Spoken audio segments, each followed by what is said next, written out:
بندوں کے دور میں عبادت میں جو لذت حاصل ہوا کرتی تھی اب وہ لذت وہ سکون حاصل نہیں۔ اس طرح سے شیطان نے جب ان لوگوں کے ایمان کی کمزوری کو بھانپا تو شیطان نے موقع غنیمت جان کر ان پر کڑا وار کرنا شروع کر دیا۔ ایک دن شیطان ایک بوڑھے انسان کی شکل میں ان کے پاس آیا اور ان لوگوں سے آ کر کہا کہ اگر تم لوگ یہ چاہتے ہو کہ تم لوگوں کو عبادت کے اندر اسی طرح کی لذت حاصل ہو اور سکون ملے اور ان مرنے والے لوگوں کی کمی بھی آپ لوگوں کو محسوس نہ ہو تو میں آپ تمام لوگوں کو ایک ایسا راستہ بتانے آیا ہوں جس سے ان لوگوں کی کمی بھی محسوس نہیں ہوگی اور آپ کی عبادت کے اندر لذت اور سکون بھی اسی طرح سے حاصل ہو جائے گا جیسے پہلے ہوا کرتا تھا۔ چنانچہ اس طرح شیطان نے ان لوگوں کو یہ مشورہ دے دیا کہ ان مرنے والے لوگوں کے بت بنائے جائیں اور ان پر ان کے لباس ڈال دیے جائیں اور ان کو اپنی عبادت گاہوں میں رکھ دیا جائے اور ان کے سامنے کھڑا ہو کر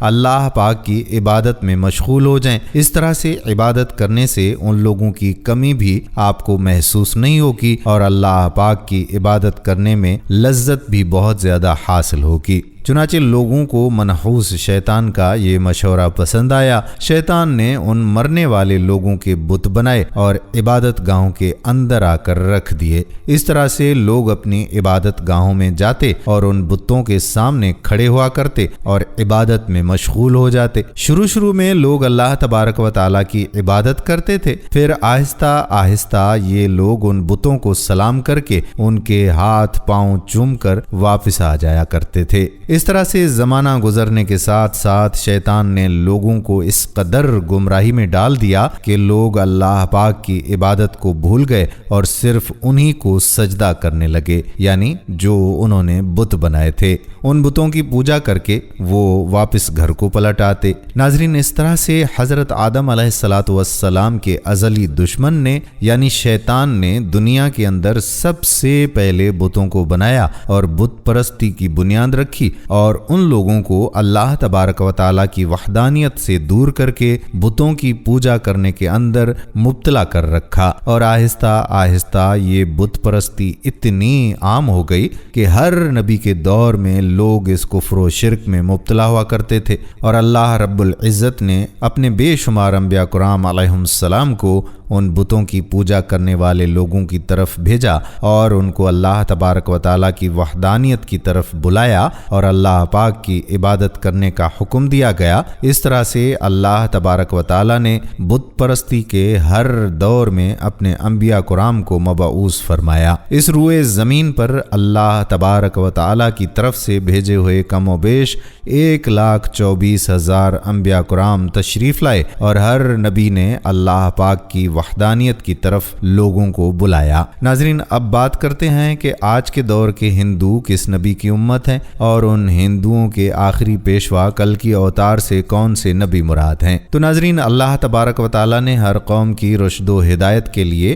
انبیاء کرام علیہم السلام کو بھیجا ہے، جس طرح کہ اللہ تبارک و تعالیٰ نے قرآن مجید میں ارشاد فرمایا کہ میں نے ہر قوم کی طرف نبی بھیجا۔ قرآن پاک کی اس آیت سے بخوبی آپ اندازہ لگائیں کہ اللہ تبارک و تعالیٰ نے ہر دور میں ہر قوم کی طرف انبیاء کرام کو مبعوث فرمایا، تو پھر ہندوستان کیسے کسی نبی سے محروم رہ سکتا ہے اور ہندو لوگ کس طرح کسی نبی کی امت نہیں ہو سکتے؟ ہندو بھی کسی نہ کسی نبی کی امت ضرور ہیں، جیسا کہ ہندوؤں کی مشہور مذہبی کتابوں میں ایک خالق و مالک اور جنت و دوزخ اور آخرت کا تصور بھی موجود ہے۔ اس کے علاوہ حضرت محمد صلی اللہ علیہ وآلہ وسلم کے بارے میں واضح طور پر پیش گوئیاں موجود ہیں۔ ناظرین، قدیم ہندوستان میں دیوتاؤں کا وجود نہیں تھا، کیونکہ تب خصوصاً شمالی ہندوستان میں وید مت رائج تھا۔ اس مذہب میں صرف ایک خدا کی عبادت ہوا کرتی تھی، البتہ اللہ تعالیٰ کی صفتوں کے لحاظ سے